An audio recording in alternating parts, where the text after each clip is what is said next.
Oh,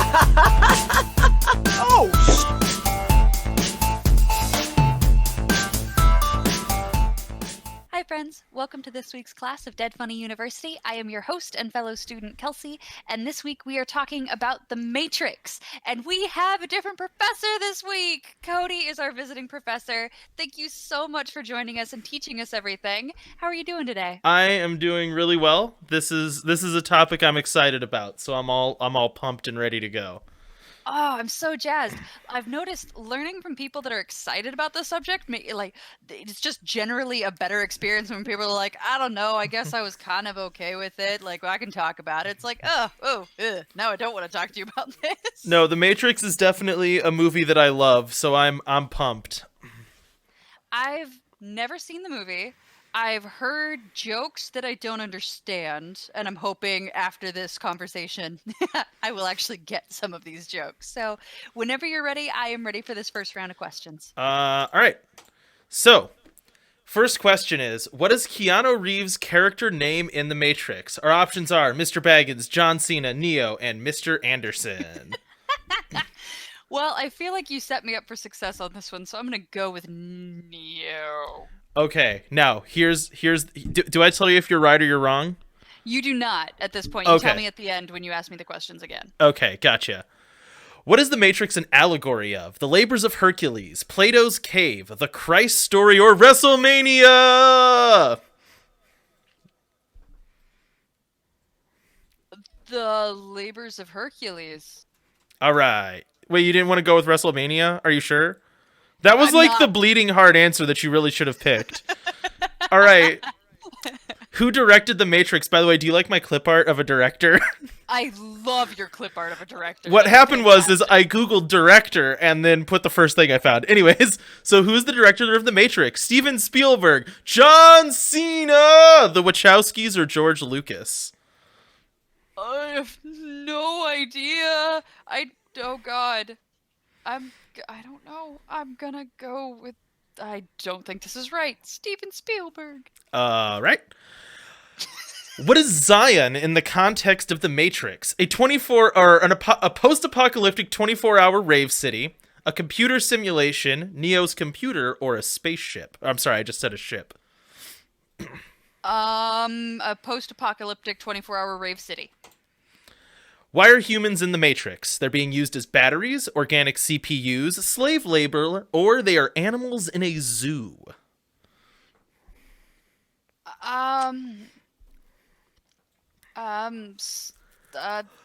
Slave labor. All right. We're good at that. We got historically pretty good at that.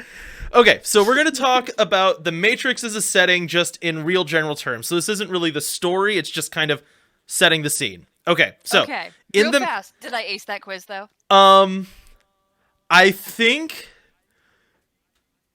you only got a half a point. Perfect. Good. All right. This is why we're learning. Technically, I could have given you 0 points, and you'll see why there's like a friction in one of your answers that I put in on purpose. All right. Okay. So, as you can see in the background, and this is where like some of this is maybe it's so in the zeitgeist that this is obvious, but you can see like the computer code scrolling down in the background, right? So in The Matrix, all of reality as we would know it is a simulation, right? So Okay. when you see our main character starting out in the movie, he's like living in New York in the 90s, the late 90s. That's all a computer simulation. It's just a big video game. In this, Now, is he aware of that? no, that's a secret. Oh. So, the reason for that is that a super advanced race of robots are using humans as batteries. So they have all of humanity just stored in Jello sacks, and they just keep breeding them together in these big goop bags, and they're using them as batteries because humans produce electricity. Now, you might be asking yourself, Cody, or by asking yourself, I mean me, why would robots use humans as batteries when there's all this perfectly usable sunlight? Well, Also batteries. now there is the issue that batteries do not, in fact, store or create electricity, they store it, and there's also the problem that you would have to feed humans to have them generate electricity, and you could just instead burn those calories directly to make electricity. But that's okay. They're batteries. And the reason they're batteries is because when humanity started losing the war against sentient robots, they created a constant storm cloud to go over the sky, so that way the robots couldn't use solar power anymore. So basically, in the narrative, they tried to global warming to death the robots. But we also need sunlight for things like crops, just like for us to survive. Everyone just kind of lives on porridge in the future. It's fine. So in the Matrix, it's like the thing like where you die in the game, you die in real life. That's like a repetitive trope over and over and over again. Same way. So you don't have a physical body when you're in the Matrix. You're just lines of code. But if you fall off a building and hit the ground, your brain thinks that you're dead. So then you would actually die in your goo sack, but you would just like cough up a bunch of blood and your brain would shut off because it thinks it's died. It's like the idea if you like, you know how people say that you can die if you hit the ground in a dream? You know, it's that idea, but in reality. Yeah, it just seems real convenient for the plot, but okay. It does. This is all just set dressing, like I said, not the real story. Now, all of the characters in the Matrix that are aware of the fact that they're in the Matrix, it's like they can see the video game for what it is, and this allows them to bend rules. So it's not like gravity stops applying, they can't fly, but what they can do is wire fighting kung fu. So like you'll see people doing like flying jump kicks that are totally impossible, but because they like know that this is a simulation, it's like they could punch through a brick wall, but they couldn't punch the world in half because they know that there's no real brick wall there. It's like a mind over matter game that you can play to get super powerful in the Matrix. So cheating is allowed, but within bounds. The other part of the setting is the real human world. So there are humans that have become awakened to the fact that there is a Matrix and escape from it. They form a city called Zion. Seems like an answer to one of the quiz questions. I should highlight it in green. They form a city called Zion. It's basically just where the freed humans live and try to fight against the robots that are using humanity as batteries. The other important setting thing about this movie, I would say the four things are leather, kung fu, guns, and late 90s hacking. Very much a product of its time. Like, this is at a time when being a hacker and wearing a leather trench coat was unironically cool. Like, it wasn't a joke when this movie came out that they all dressed the way they do in this picture. That is how they look while they're doing 90s hacking. Oh, hell yes. Totally at one point I saw one of them typing on a keyboard wearing leather gloves, and I'm like, that's real hard to get past. There's also just constant guns in this movie because it's basically treated like a video game. And then, yeah, like I said, the cheating of the Matrix allows them to do ridiculous kung fu. So maybe an example of a meme you've seen is when Keanu Reeves like laying in a chair wearing a dirty sweater and he goes, "I know kung fu." It's because they downloaded kung fu into his brain. Oh. A lot of memes from this movie. A lot of memes. Anyways. Okay. Next up. Oh, sorry. Go ahead. No. You're asking a question. I was just going to ask, so with that, like, bending, is that scene that I think is from The Matrix, where I think it's Keanu Reeves? Maybe somebody else is, like, leaning over backwards and bullets are buzzing by them? We'll get to that. Okay. That is from this movie, and it's an important moment. But yeah, we'll put a pin in that because that is important later. All right, so we're going to talk about some characters. First up, we have Mr. Anderson / Neo. Mr. Anderson is Keanu Reeves. He's the hero of the story. Now, the reason it's / Neo is Mr. Anderson works in IT, but moonlights as an amazing hacker, and his screen name is Neo. So he calls himself Neo, but the Matrix calls him Mr. Anderson. So when he's living his life as a drone in the Matrix, unaware of the fact that he's plugged into the world, he's, Mr. Anderson. Next up, we have Trinity. She's the, love interest in the movie. She's the first person that kind of reaches out to Neo within the Matrix and tries to wake him up to the reality around him, so she's kind of the call to action. And literally that is it. she is like the second main character of the movie, and she has like 4 lines and does nothing.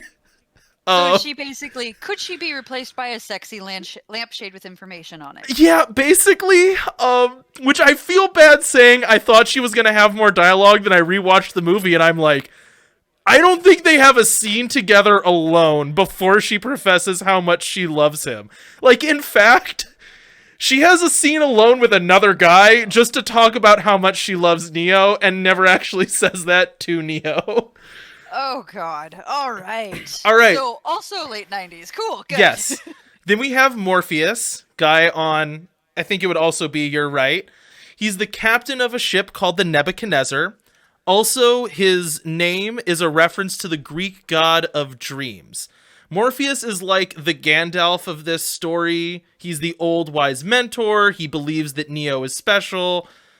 He's also a guy that goes around and wakes people up from the dream of the Matrix, hence him being called Morpheus, Greek god of dreams. Some of the allusions in this movie are very on the nose. Okay. Then we have Cypher. Cypher's a member of Morpheus's crew. He's a dick. That's all you need to know about him. Then we have the rest of the crew. There's like 5 other people. Don't bother learning their names. A lot of them die. Then we have Agent Smith. So agents, and specifically Agent Smith, in the Matrix, if the computer program running the Matrix wants to manifest within their own simulation, they do it as this like FBI agent looking guy. They can hop into any human. So like anyone that's plugged into the Matrix, they can just possess and become an agent, right? So then if you kill that agent, they can just hop into the next closest human being. So they're basically immortal. They can't be killed. They just switch which body they're inhabiting. And in this case, they're just Satan / Hugo Weaving, you know.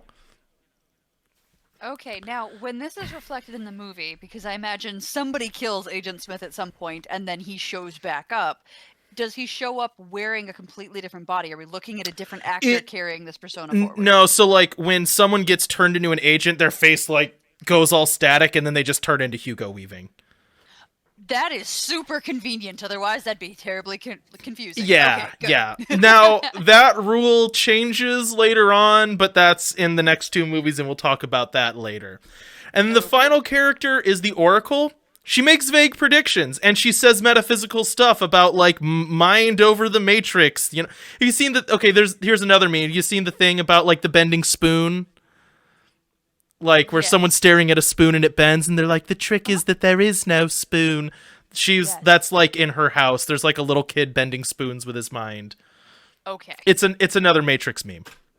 Okay, so, basic story, right? Neo, or Mr. Anderson, is a miracle hacker, right? So, at the beginning of the movie, he's, like, moonlighting as a hacker. He's giving people viruses. He's typing on his laptop and doing hacker things that look like they're from the 90s. I don't know a better way to describe it. So he's almost getting fired from his job because he's spending all his time moonlighting, and working in IT is not satisfying for him.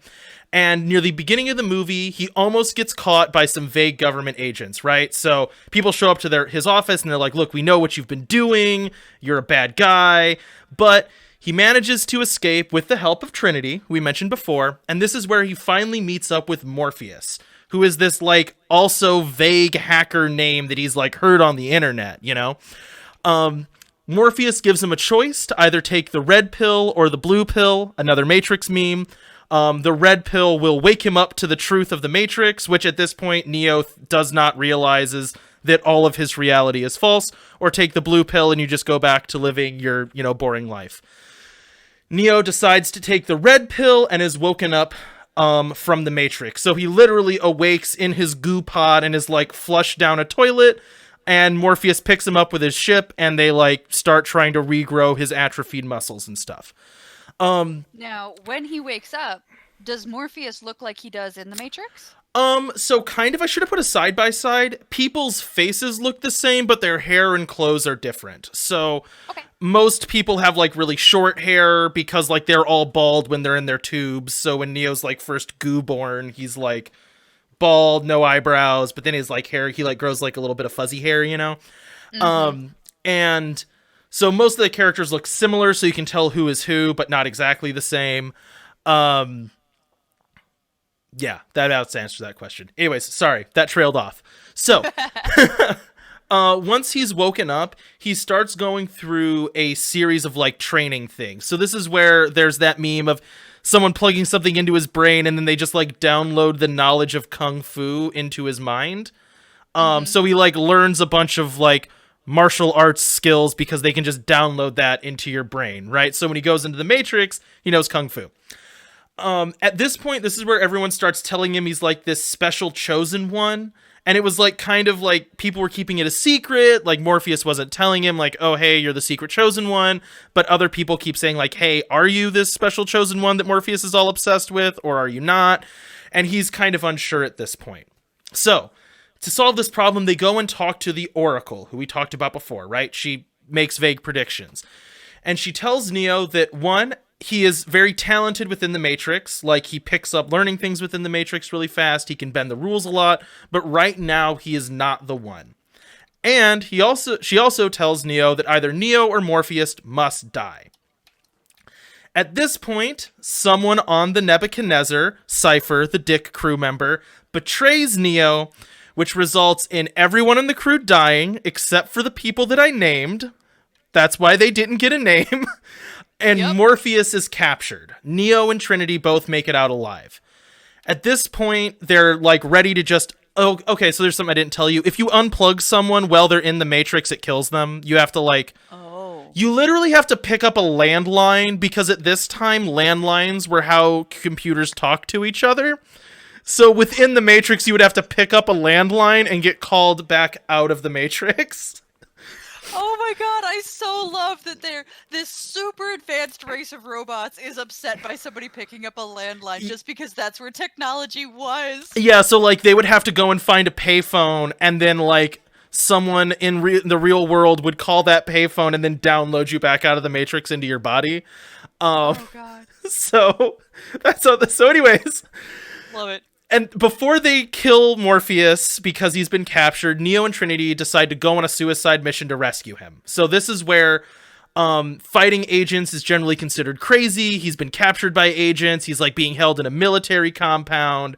But Neo and Trinity are like, all right, and also like Neo has been told that either he has to die or Morpheus has to die. So like going on a suicide mission is him being like, well, I'm just going to die instead. They go and rescue him. This is where Neo as the one starts to ramp up. So that scene that you're talking about where he dodges bullets, that would have usually been considered outside the realm of possibility of cheating within the Matrix. It's something that only agents could do. So that scene where Neo dodges bullets, that's like miraculous. No one has ever done that before except for computer programs. Okay.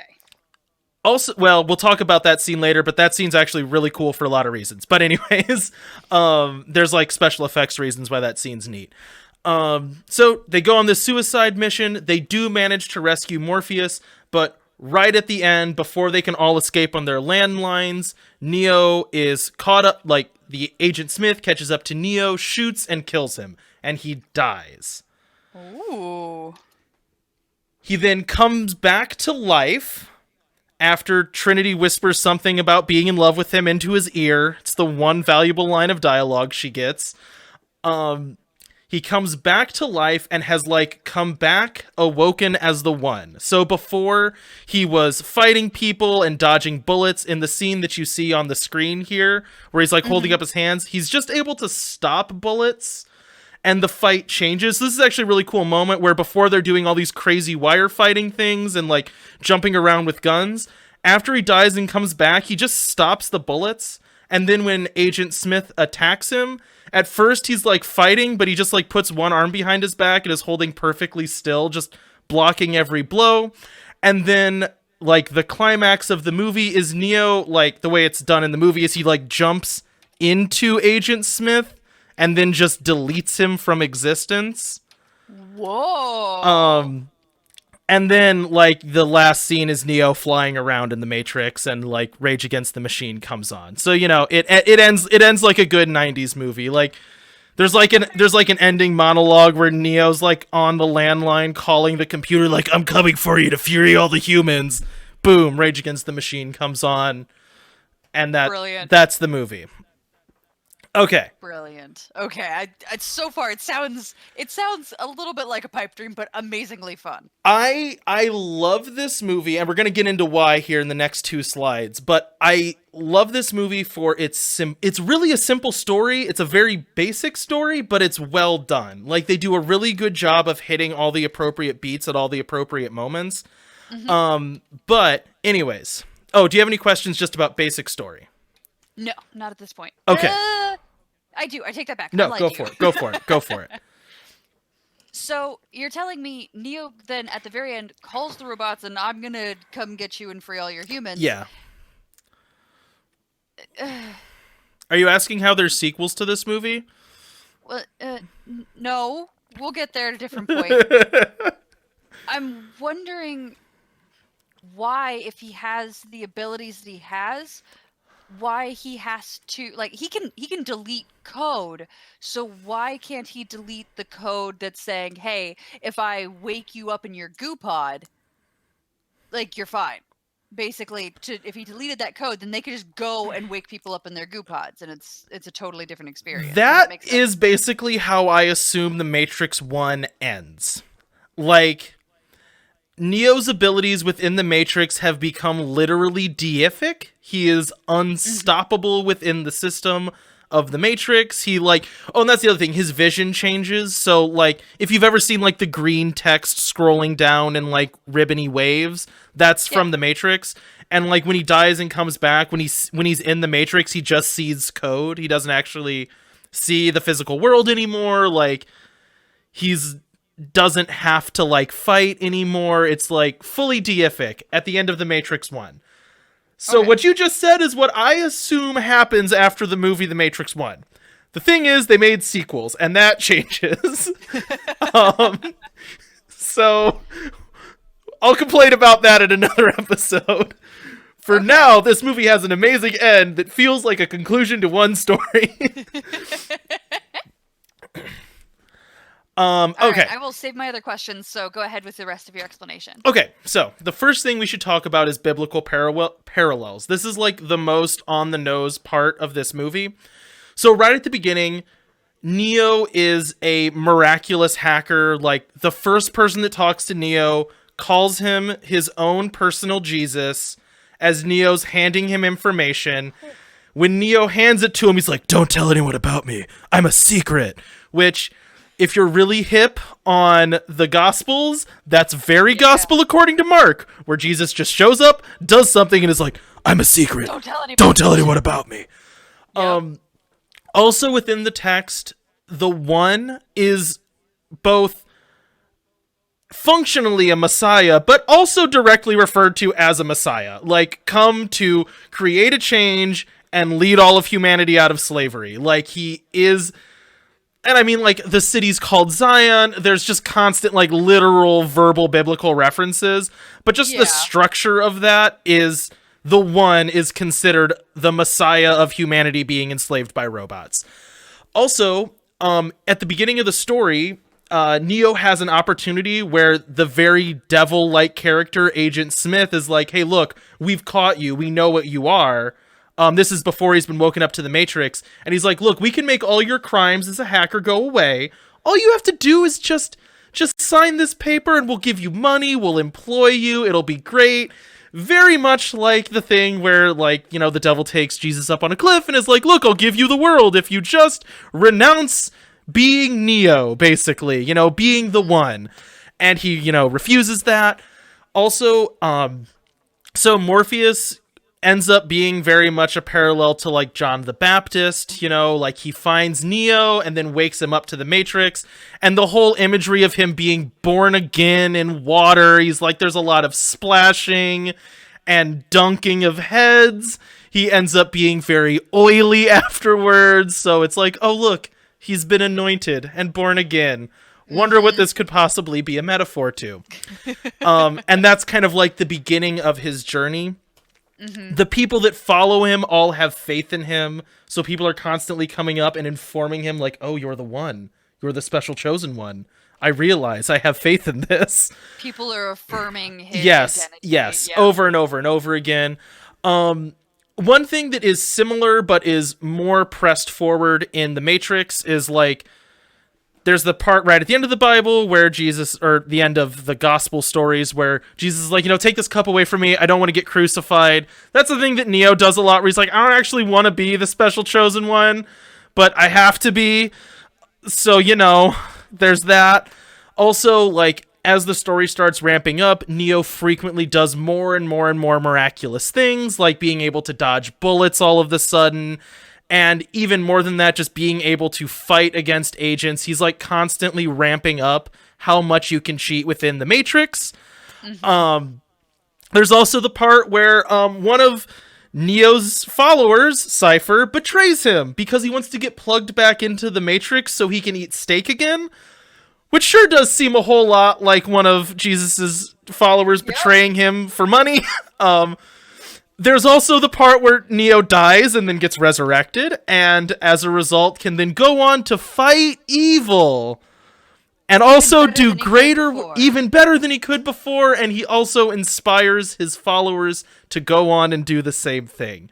So that was actually going to be my first question. These miraculous abilities, when he breaks the Matrix basically by being able to do these things even before he dies, are people around him suddenly able to bend the rules more than before, or is he really the only one who can do it? Kind of. There's not a lot of characters, and the movie ends after he does this.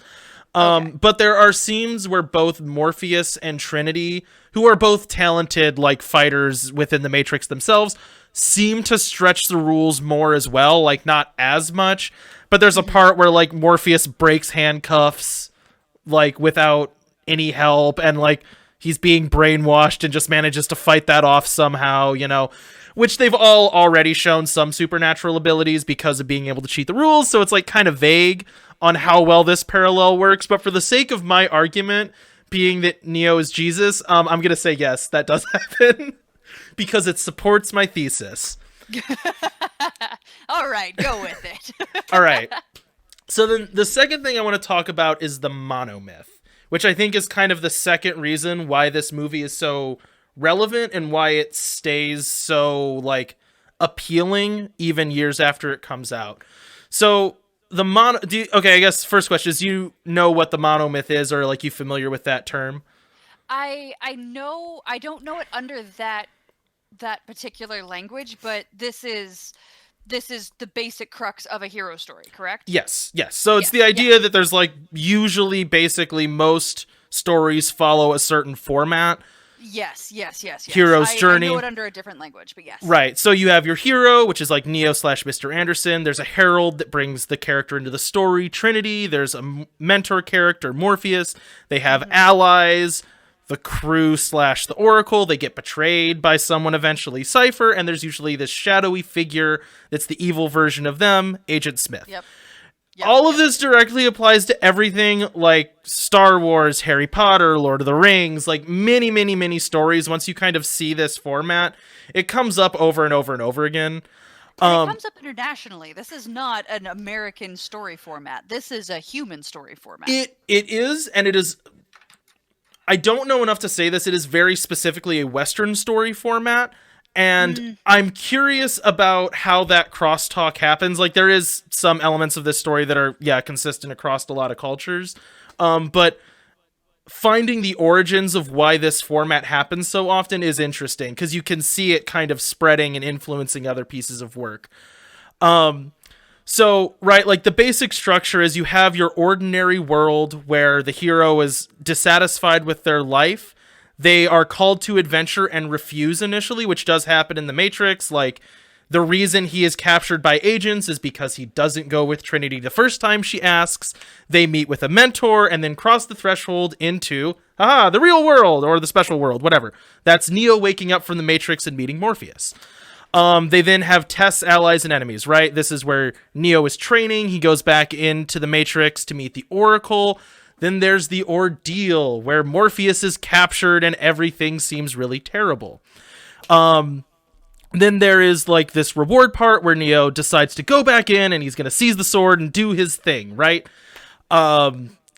Happens, but on the road back, he's killed, resurrected, and then returns finally as now the One. So like a lot of stories fit this format, and The Matrix specifically super fits this format perfectly.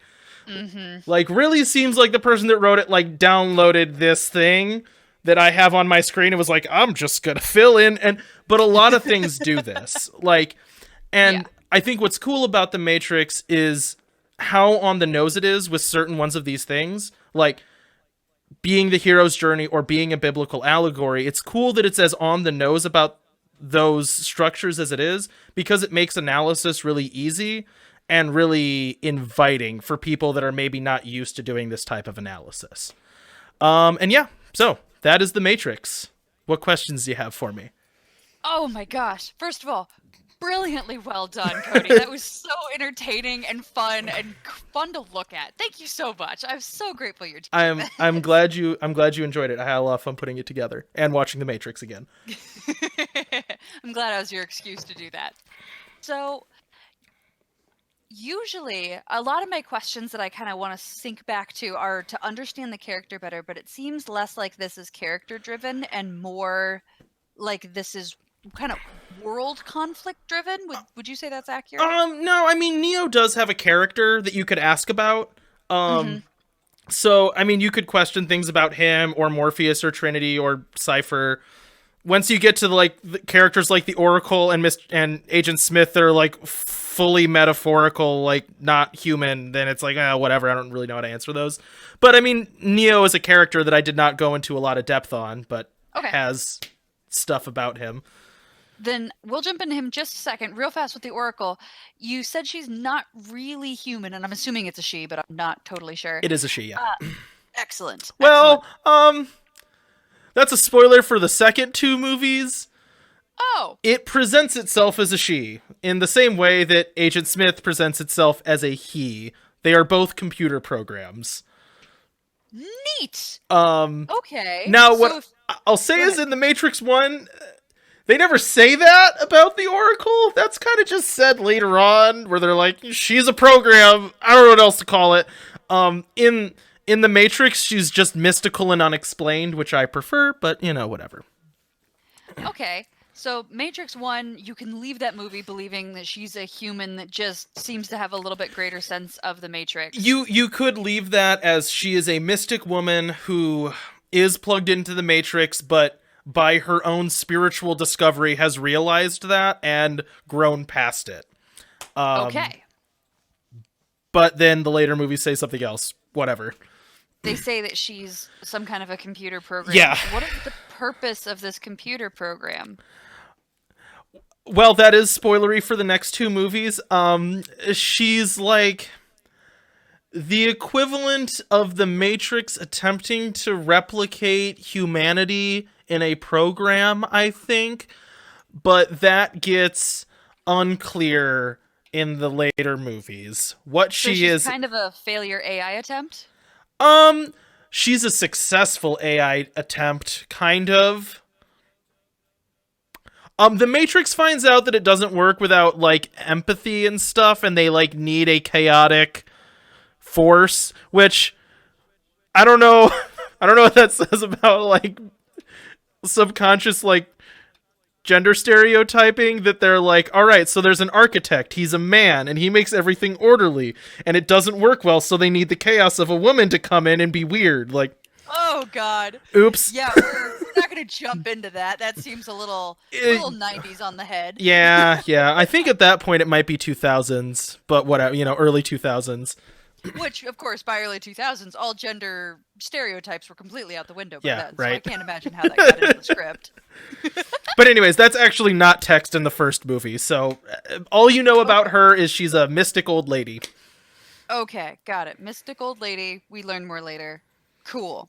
It sounds like Neo is definitively male and definitively straight. And yes. fine with both of those things. Okay. Yes. Definitely human. as are the other major characters in this world. Well, yeah, I will say that there is an interesting thing where 2 other members of the crew have never been plugged into the Matrix before. So, like, Neo and Morpheus and Trinity and most other people in the crew have, like, plugs in the back of their head, like big stabby USB ports, and they have, like, ports in their arm because they've been on, like, life support their whole lives. Yeah. But other than that, yeah, they're all just human. Now, you said that they were used as batteries. Yes, it doesn't I remember. make sense. Okay, cool. Okay, good. I'm glad because I was concerned about that. Yeah, the line in the movie is humans generate more electricity than a 100-volt battery. So I can break down all the ways that doesn't make any sense and is gibberish. But in this world, humans generate body heat, I think, and they like convert that into electricity, or like, you know, like you have nerve impulses that doesn't work, but that in the context of the movie, they're being used as a big power plant. So Okay. because the sun's been blocked out by a big storm. So we agree that that's nonsense, but we're gonna make it. We're gonna just live with that. It's kind of irrelevant. The robots are using them. They're in the Matrix. Yeah, whatever. But they're not using them as human like CPUs. No, no processing power. Interesting. Okay. I definitely was expecting that once we kind of got into what this was. Yeah, right. There's like a lot of other ways they could have gone with it, and they didn't. They went with batteries. It's also weird that they need some kind of a chaos element, and they're hooked up to a whole bunch of humans, which are really good at chaos historically. Well, and I don't know why they wouldn't just have them all in a coma. Like, there's a lot of ways that the background of this just totally falls apart, but yeah. Okay, so we don't poke too hard because we Yeah. need the background there for our story. Yeah. All right, got it. Are there, outside of the sequel and the third one, I can't remember, is there a word for the third one? Triquel? I think there is, but I do not know it. It is not in common parlance, so I don't need to use it. Except for the other 2 movies. Are there any other movies that exist in the same universe? There is an anime that I have not seen. It's called The Matrix Reanimated. There's also a few video games. Okay, so there are other things that exist in the same universe, but it's all focused around telling the same story with the same characters, roughly? The Matrix Reanimated is a different crew on a different, like, hacking ship. Okay. Got it. And do we ever go into, or does the movie ever go into why Neo is special? In this movie, no. Like, the implication is that Neo, as a hacker, starts to, like, find bugs in the code. Like, he's realizing things aren't right. So he is, like, thinks he's getting hip to, like, a big government conspiracy, and then finds the Matrix. And, like, finds this crew of awoken people as a result of that. Yeah, I kind of didn't mention that. In the first movie, what everyone who's on this, like, ship of awakened people does is they, like, go around and hack into the Matrix, and when they're hacked into the Matrix, they are hackers. So, like, he's heard of Trinity and Morpheus as, like, usernames of hackers that are, like, stealing from banks and stuff, I think, and, like, crashing systems. And so they're, like, all hackers that hack. They're, like, hacker incepting into the. So they hack into the Matrix so they can hack more in the Matrix. So they want to get to the code within the code because somehow one of, like, the second layer of code. I never fully understood what anyone does when they're in the Matrix, because, like, they're able to wake people up, but they don't do that a lot because it would be, like, chaos, I guess. Yeah. And, like, a lot of people don't want to be woken up because it's, like, life is horribly miserable and they all eat sad oatmeal, which is why Cypher wants to get put back in the Matrix, because he's sick of eating sad oatmeal. And also because he's also in love with Trinity, because there's only 2 women that he sees every day, and one of them's dating someone else already, so makes sense. So you pick the single one. Yeah. Yeah, the thing where I said where, like, Trinity has a scene with another character where they just talk about how much she loves Neo, that's Cypher, the guy that's a dick. Was that about 45 minutes before he went, like in movie time, not like It was walking like time? 30 seconds before he betrayed them. Yeah, that was the moment that he's like, "Oh, yeah, no, I can't have her. Then I'm not interested. This other place has steak. I'm out." Okay. Yeah, Great. yeah. Good. That's some real healthy masculinity there. That's what that is. I mean, he does suck in the context of the movie, so at least he's not presented as a good guy. That's true. It sounds like he was not presented in a sympathetic manner. All right. No, I mean, he's the one that I feel the most camaraderie with, though, because I'm like, yeah, I would also hate to eat sad oatmeal and sleep alone. I'm with him so. on this. Is there any mistreatment or issues with people that have never been plugged in versus those who have been plugged in?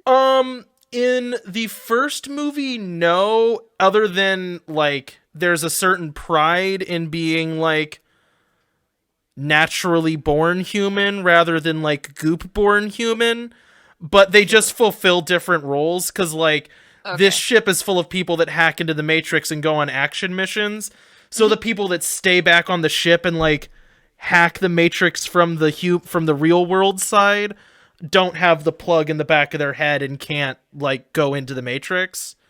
But no one's, like, mean to that guy. Okay. His name's Tank. Everyone likes him. Okay. But he does get killed, but so does everyone else, you know? So who cares? Yeah, so yeah, it's fine. So what makes Neo special could really make anybody in the Matrix get out of the Matrix.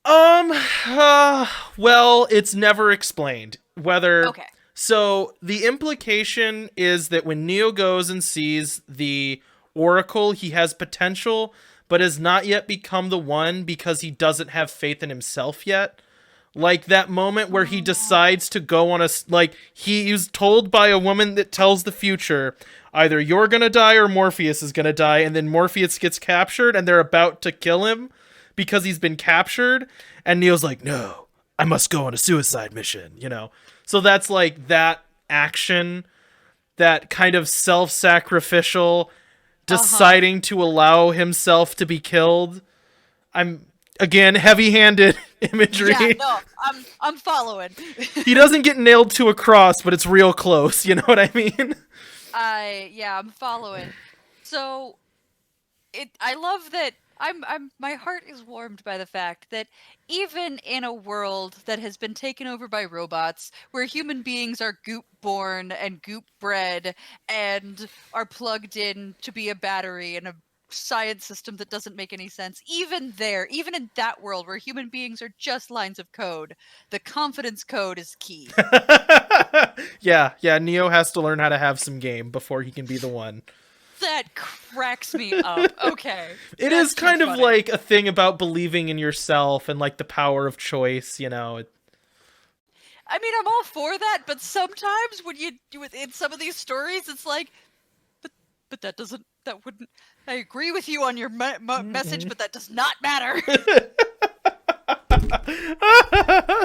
Ugh. All right. So why was Neo a hacker? Like, you don't just get that good at this for no reason. The movie starts with him being a hacker. Like, the first scene of the movie is a guy coming up and getting handed a virus and him being like, you're my personal Jesus Christ, Neo Jesus. You know, that's like scene one, is he's already an incredible hacker. I will say, given that never comes up again. They never do hacking again in the movie, ever again, in any of the movies. Neo doesn't hack a thing. That skill doesn't matter. But that's how it starts. So we're introduced to this skill, we're told he has this skill, and then we never see Then he learns how to do kung fu, and that's really it. The rest of the movie. So the movie very clearly depicts that the sword is mightier than the pen. Well, except at the very end where he just stops fighting and deletes a guy, but it's not implied that's because he has extensive hacker knowledge. It's just because he is awoken to the fact that he is the one, and then can delete people, I guess, or agents specifically. Got it. And I think you mentioned this at the very beginning. What was his day job again? IT. IT, that was it. Like, he worked in like a sad, dreary cubicle, and was almost getting fired because he was falling asleep at his desk because he spends his nights going to raves and hacking. going to raves and hacking? Yeah, well, I mean, it was the late 90s, so everyone was going to raves, like real sexy raves, where like women wear bras and like fishnet tank tops and leather pants. Usually people don't hack at those. People are usually high and touching other people at those. Well, yeah, but that's where the hackers go. Like, that's where he first meets members, like, that's where he first meets Trinity. They're at this rave together, and she's like, I'm Trinity, and he's like, oh my gosh, I've heard of your hacks. Okay. As you do when you're a cool hacker. Yeah. I'm sure they talk about it that way. It seems very realistic. I will say that this wasn't weird at the time. Like, there were actually a lot of movies like this. Like, there were movies about super cool hackers going to raves at this time. They're just, like, no one remembers them anymore because they're really no longer relevant. And there was also a lot of, like, leather trench coat, gun, kung fu movies at this time. Like, Equilibrium came out around this time, so... Yeah. It wasn't that weird, but looking back at it, it is like, oof, boy, that is an aesthetic from a time. There's a certain look that'll take you back to certain places. Yep. The 80s big hair, the 90s leather coat and hacker code stuff. All right. Now, real fast, what is Neo's personality? I know he turns into a Jesus character towards the end, but what do we get of him? He's stoic, and he's Keanu Reeves. Like, do you kind of know how people kind of make fun of Keanu Reeves a little bit? Yeah. And I want to say that I actually think he's a pretty good actor, and I like respect how he behaves in public as a human being. But like, he had done Bill and Ted's Excellent Adventure really close to doing this movie. Like, he was really young when he made this movie. And like, he did an incredible amount of work. He did a lot of the stunt work himself. He had to do a lot of learning and a lot of work to like be able to do this movie. It like kicked the crap out of him making this movie. So I don't want to like harsh on him, but stoic and a little bit edgy. Like, there's a few times where he's like, I don't freaking believe in fate or whatever, But yeah, stoic. Okay, so that's okay. I'm gonna paint a picture, and I want you to let me know if I'm fairly close. That standoffish, badass guy that all the women are attracted to and all the men respect, but usually has to do something just a little bit intense to get all the men's respect, or at least the older men's respect. He does stand in the corner at the rave.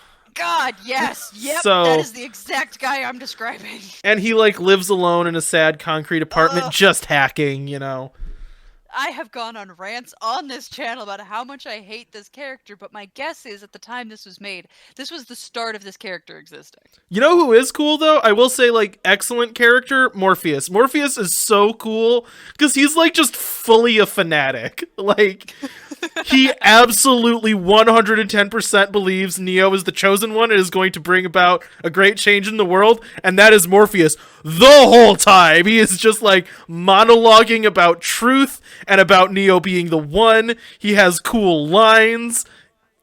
Lawrence Fishburne's great. Well, the mentor in these situations is usually fully badass. Yeah. And fully, like, also typically a morally good person. Sometimes you end up with mentors that are, like, morally gray, but then the hero, like, brings them around. But I think at most of the time, they're morally a good person. He's very Gandalf in this world. Like, he teaches Neo how to, like, use his mind to, like, beat the Matrix, Mm-hmm. They have that scene, like, if you ever see Keanu Reeves and Lawrence Fishburne in, like, kung fu clothes in, like, a dojo, that's, like, while they're training together, and they're doing, like, wire fighting kicks at each other. I think I've seen a few of, like, Keanu Reeves wire fighting, and I didn't get the context, but I'm like, I mean, it looks cool for wire fighting. That's when he was training, yeah. Like, they had, like, a little training simulation he could jump into and kung fu kick Morpheus. So did he have to plug into the training simulation? Yeah, they like have like a big plug they plug into the back of your head and then put you in the computer. It's really gross. Like it's like that long. It's just a big spike. They just like. Do they make it like weird and gross and unsettling in the movie? Yeah, like put it in. It's and like the first time he's like born out of the goop sack, he has like ports all over his body and they're all like spewing juice as they're all like popping out of him, And then they have to like remove all of those ports from his skin. So there's like scenes where he's like getting cut up and they're like pulling big metal spikes out of him, but they leave the back of the head one so he can, plug into the Matrix. Is there, oh god, because I have to ask, is there a weirdly sexual scene where either he plugs Trinity in or Trinity plugs him in? Trinity unplugs him a few times, but no, I would not say it was specifically sexual in its imagery. Also, there's really just like in the first Matrix, it's like a not very sexual movie in a lot of ways. Like the female characters are like clothed like a human would wear clothes. They're like wearing leather, but so's everyone. And they kiss at one point, and that's like it. It's very PG-13 in its romance. And then the second two movies happens, and that stops being the case altogether. But the first movie actually pretty like PG in its romance. R in its blood, though. There's a lot of people getting shot in the face. All right, last question. What is your favorite meme that has come out of this? This movie specifically. Ooh, my favorite meme. That's tricky. Take like the red pill, blue pill one is funny because it's used seriously by edgy people on the internet. I have to interrupt you there because I didn't know when I'm looking at that meme. Like, I knew there was something about pills in the Matrix, and I knew like one of them would help you and one of them would hurt you. I didn't get it, and so I've seen the red pill, blue pill thing, and people are like labeling the pills, but since I don't know which one's supposed to be the good one or the morally right one, there are times I'm like, I can't get your joke, and I don't understand, and there was no context for me. Yeah, that's like the moment where Morpheus is there, like the first time they're meeting in the Matrix, and he's like, take the red pill and the truth will be given to you, but it will be bad, or take the blue pill and you can go back to sleep, sheeple. And that's like a cool moment in the movie, but then the meme that got made out of it actually sucks, and the people that use it are generally garbage. So I don't like that meme. I think I like the one where he's like, whoa, I know kung fu, just because like that line is so Keanu Reeves. And I love the delivery because in that moment, he's like fully Bill and Ted. Oh no, it's Hugo Weaving saying Mr. Anderson in like his Hugo Weaving voice. Specifically because the first time I saw Lord of the Rings, like Elrond's there and he says, welcome to Rivendell or Riverdale? Rivendell. And I wanted him to say Mr. Anderson so bad. I just wanted to be like, welcome to Rivendell, Mr. Anderson. But he doesn't say it. And I'm like, it's the same exact cadence and voice as Agent Smith. And he needed to say Mr. like one take. He had to say Mr. Anderson. Like, they just have to put it in the bloopers so that way people like you can just be like, yeah! Right? And then I just want to imagine Neo like in Lord of the Rings, like, whoa. There's elves and dwarves here. But I'm never going to get that. Pretty good impression. I'm impressed. I may have worked on it. I practice these things alone in the mirror. That's amazing. Mandy goes to sleep. I work on my Keanu. Also, to this day, I don't know how to pronounce his name. I don't know if it's Keanu or Keanu, but it ends with a U, so I think it's Keanu. But who do you ask that question to? I just hope he never finds out that I don't know how to say his name, because I actually really like John Wick. But... I want him to call you out on Twitter specifically and instruct you on how to say his name. That Dude, would make me so happy. Whatever, tweet at me, Mr. Reeves. I will feel bad. I like a lot of your work. Yeah, see, I think he wouldn't be mad. I think he'd laugh and be like, yeah, I get that a lot. My parents did the thing a lot of parents do. They name you something incredibly hard to pronounce, and then I spend the rest of my life explaining that to people. He would probably say something like really nice to me, and that would make it worse, actually. Probably, if he was cool. Like, if he was mad about it, then I'd be like, whatever, he's a dick. He's not down to earth. But what would probably happen is he'd say something really nice, like, glad you're a fan, man. You want to go see John Wick 4 with me? And then... I'd have to cry and be like, no, I don't deserve this. It'd be a whole thing. I may have thought out this moment already in my head. This This is what happens when Mandy goes to sleep after you practice your Keanu for too long. Yeah, then I start talking to him, and we have a connection. Anyways, do you have any more questions? Oh my gosh. Yes, the meme with the red pill, blue pill. Is that in any way, shape, or form related to the meme with the hard pills to swallow and the guy like dabbing sweat from his brow? No, it is not. Okay, I just wanted to make I think sure. it's just like a similar structure of like choosing between two things, but it's not in the context of the Matrix. Okay, got it. I wasn't sure if it was the animated side of it. All right, cool. Then I think, can you think of anything that's really crucially important to the world or to these characters that I didn't ask about? Yeah, I can. The movie was directed by the Wachowskis. I should have mentioned that, and I didn't. Wachowskis. Okay, got it. All right, moving on. Also, I did not know this, so like on my list of like my top 5 favorite movies, there is Cloud Atlas, and there is Speed Racer. Those are 2 very different movies.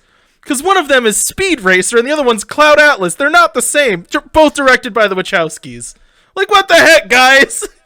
The 2 most different movies, but they both have Susan Sarandon in them, so I guess that kind of makes sense. Anyways, you want to take your quiz before I start talking about Susan Sarandon? She is one of the greatest actors of our time. All right. What is Keanu Reeves' character name within The Matrix? Simultaneously Neo and... Oh, within the Matrix. No, that's not what that says. Within the Matrix, it's Mr. Anderson. Yeah, Shit. Mr. Neo, he's they're both. Mr. Anderson, but he calls himself Neo. That's his like Yes. screen name. What is the Matrix an allegory of? The Bible. Yep, specifically the like gospel stories or the Christ story. Anyways, who directed the Matrix? The Wachowskis. Yes. What is Zion in the context of the Matrix? That is, I can't remember what your thing said, but it's escaped humans. Yeah, I called it a post-apocalyptic 24-hour rave city. That comes up in the later movies when the series gets Okay. weird. Why are humans in the Matrix? Batteries. They are being used as batteries. Who is Cypher a biblical allegory of? Judas. That's correct. What is the hero's journey or the monomyth? This is the story behind so many stories that we are familiar with. It's watch this thing. Yeah. We know what it is. Exactly. Or Star Wars, or Harry Potter, or Lord of the Rings. Yes. Or a bunch of other ones just like it. Name one meme that came out of the Matrix. Red pill, blue pill. Yep. What is the name Morpheus a reference to? That is the... Oh, shoot. I can't remember if it was Greek or Roman. Sorry. Deity of God of Dreams. Yep, Greek god of dreams. What is the neo-sacrificial act that cements him as the one? Sorry for the bad grammar. What is the sacrificial act that Neo performs that cements him as the one? The most sacrificial act, dying for someone else. That is Specifically Morpheus. correct. Yay! All right, so do you want my little bit of conclusion here? I absolutely do, yes. Okay, so the reason I love this movie so much is because it's kind of like Baby's first deep movie. And I think this is a lot of why it does have a cult following, why there are a ton of memes based on it, why there is such a huge following, and specifically kind of a young following to this movie, and why now I think being a fan of this movie can kind of be seen as a little bit immature. Is because it's super on the nose with all of these things. Like, it is absolutely a biblical allegory. It is super obviously the hero's journey, but it's also the first movie I remember watching and being like, oh my gosh, it's not about the kung fu kicking. Like, it means something else. It's about me. I get it now. Metaphor exists because it's so blatant about it. It kind of invites people in to better analysis of fiction. So it hit, I think you're implying it hit our generation and maybe the one just above us at exactly the right time in our development to be to get out of the most exciting thing and get to deeper and more meaningful concepts. Yeah. And it just took us there. And since that was our real first experience, this is the one that's cemented in our heads, obviously not mine, but other Right. people's heads as this real beginning of their deeper and more adult thoughts. Well, and I think that, I don't know if that's always consciously what happens, but I think think the reason why there is a mainstream conversation around like the philosophy of these movies is not because really the philosophy that it's presenting is that complicated. It's because it's presented in a really clear and well integrated into the story way.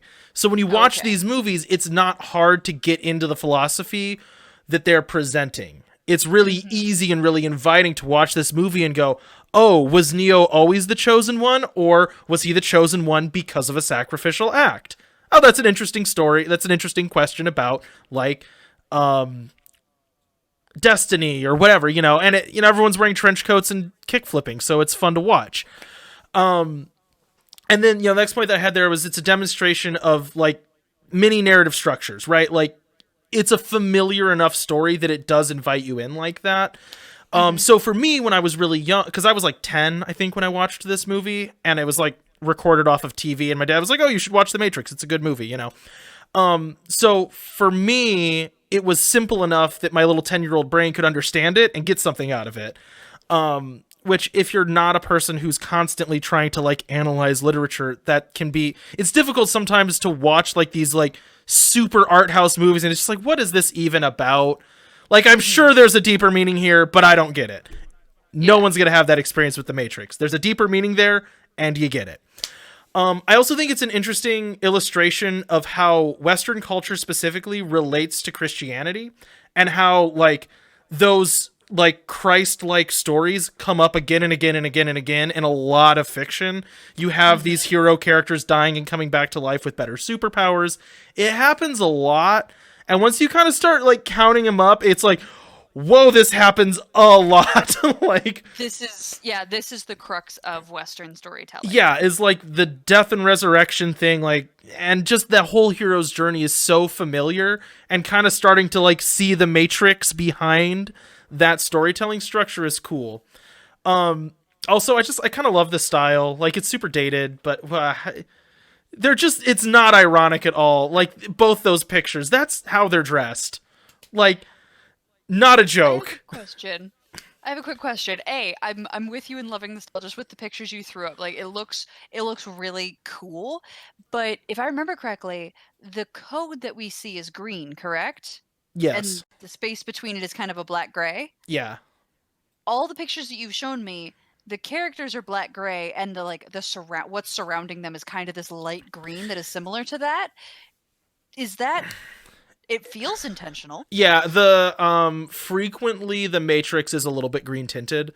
So especially too in the later movies, that becomes more really apparent that it's like, oh, we're in the Matrix. Look, everything is green tinted.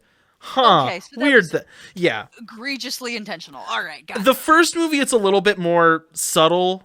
By the time the third movie happens, it's like, it's raining and it basically looks like falling text. You know what I mean? Like, it's real clear by the end. And then at the time... Oh, go ahead. Sorry. Oh, no. Go ahead. Ask your question. Do you think that was intentional? Definitely. To show it was still... Yes, but to show your experience as a viewer through the story becoming more and more and more aware of the Matrix and seeing the cracks in it? Well, so... in the first Matrix movie, I don't think it was much of a progression. Like, the Matrix and the real world look so different, and they are, like, one is a little bit green tinted and one isn't, you know, and the way people dress, all that stuff is it's really easy to tell which one you're in, right? For, like, a lot of visual cues. And I think that was done... like as a stylistic choice, so you understand, you know, like you're looking at a simulation or whatever, even though it looks just like real life. In the later movies, I think that they're basically double downing on that, because this is not a hot take, everyone thinks it. I think they lost some of their subtlety in the later movies and decided to be like, we're going full ham with this one, we don't care anymore. Like, you'll come watch it, so we don't care. It's green and everything looks like code in the Matrix. Like, okay, all right. So it wasn't a narrative structure to make you feel like Neo. It was just kind of a lack of storytelling desire at some point. I think there wasn't like a progression of that, like becoming more green tinted. The later movies, it was just more green tinted because of a lack of subtlety. Got it. Okay. Yeah, and then the last thing that's cool is like in the first movie, the special effects are really cool because they're very limited CG, and the way it was used was really creative. There's a lot of really good videos on, if you ever like care to dig into like why the CG was particularly impressive in the first movie. But it was like mostly done with practical effects and wires and real explosions and stuff. And the times that they used CG, it was really creative. Like there's a part where they had to take like hundreds of still pictures and like stitch them all together to make the scene where Neo's falling backwards and dodging bullets. And like the whole environment was 3D rendered, but looked photorealistic because they were literally just grafting pictures onto crappy like 3D geometry, you know, but they had high def pictures of all of that, so they could like just slap the pictures around on the like, and that was like all new technology. So it's really impressive, just like that this movie got made, and I think at the time it was relatively low budget. But yeah, then later on that kind of goes down the drain. But anyways, that's The Matrix, and that is why I love it. That is so cool. Cody, I'm really thankful that you came and taught me about this. This was way more fun. I absolutely loved this. Well, everybody, that's going to do it for our class on our first class, actually, on The Matrix, because next week we are going to jump into the last two movies. The reason we are not doing these separately is because Cody convinced me that was a very bad idea for reasons that I think will become apparent next week. If you disagree, you are more than welcome to jump into the comments and tell us what you think, but it probably won't change what gets recorded. But if you enjoyed this content, please jump in to the comments. Please like and subscribe to this channel. That's hugely helpful to us, but we want to know what you think. And if you have any suggestions for things that you'd like us to discuss, please throw that down there as well. We'd love to come and interact with you. Our Twitch and our Twitter links are also below. At the end of this, all of this, blah, blah, blah. I hope you guys have a great rest of your day. Bye, friends. Bye.